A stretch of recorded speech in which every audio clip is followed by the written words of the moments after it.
ఎన్టీఆర్ జిల్లా ఇబ్రహీంపట్నం జూపూడి గ్రామంలో భారీ పేలుడు సంభవించింది. ఈ పేలుడు పదార్థాలు ఇంట్లో ఉండడం వల్లే బ్లాస్ట్ జరిగినట్లుగా సమాచారం. ప్రమాదంలో డాబాయిలు పూర్తిగా ధ్వంసమైంది. బ్లాస్టింగ్ టైంలో ఇంట్లో వెల్డింగ్ వర్క్ జరుగుతున్నట్టుగా స్థానికులు తెలిపారు. ప్రమాదంలో ఒక వ్యక్తి తీవ్రంగా గాయపడ్డాడు. క్షతగాత్రులను 108లో చికిత్స నిమిత్తం ఆసుపత్రికి తరలించారు.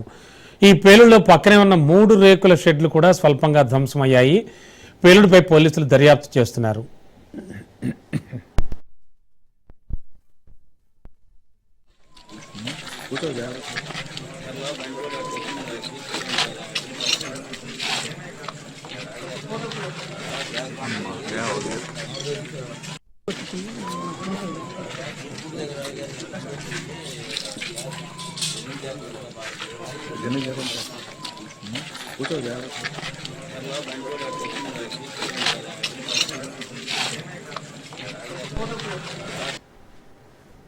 ఏ విధంగా జరిగిందనేది మీరు పోలీసు వాళ్ళు కానీ లేదా దానికి సంబంధించిన వాళ్ళు కానీ దాన్ని పరిశీలించి దానిపై ఏం జరిగిందనేది చూసి బయటికి తీయాలి. అది కొంతమంది ఏమనుకుంటారంటే బాంబులు తయారు చేశారు ఆ ఇండ్లలో, మరి ఇండ్లలో బాంబులు తయారు చేయడం ఎంత ప్రమాదం అనేది అందరికీ తెలుసు. అది తర్వాత టపాకాయలు తయారు చేసి మందులు తెచ్చారని చాలా మంది లోపల అనుకుంటున్నారు సార్. అది మా దృష్టి కూడా వచ్చింది.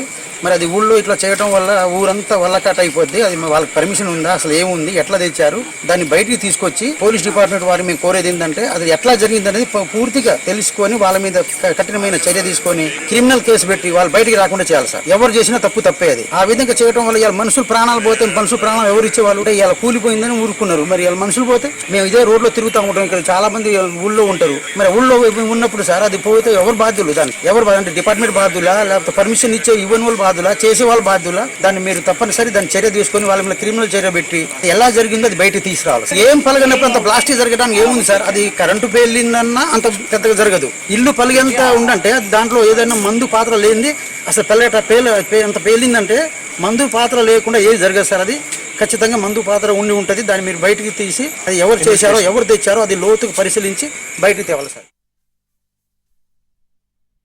ఇల్లంతా కూడా పైన స్లాబ్ కూడా క్రాక్లు ఇచ్చేసినాం. మరి మేమైతే అప్పుడు ఇంట్లో లేము. మా వారైతే ఎప్పుడు ఇక్కడే వర్క్ చేసుకుంటారు, కానీ ఈరోజు మాత్రం లేదు. అదే అదృష్టం మాకు. అసలు ఏమి గ్యాస్ బండ్ కూడా ఏం పేలలేదు అంటున్నారు సార్. మరి ఎలా జరిగిందో కూడా మాకు అసలు అర్థం కావట్లేదు. నా పేలే వస్తుందా మరి ఏంటనేది మాకు అర్థం కాదు. ఏం తెలియదు సార్. మేము డ్యూటీకి వెళ్ళిపోతాను, నేను ఉండను. సొంతంగా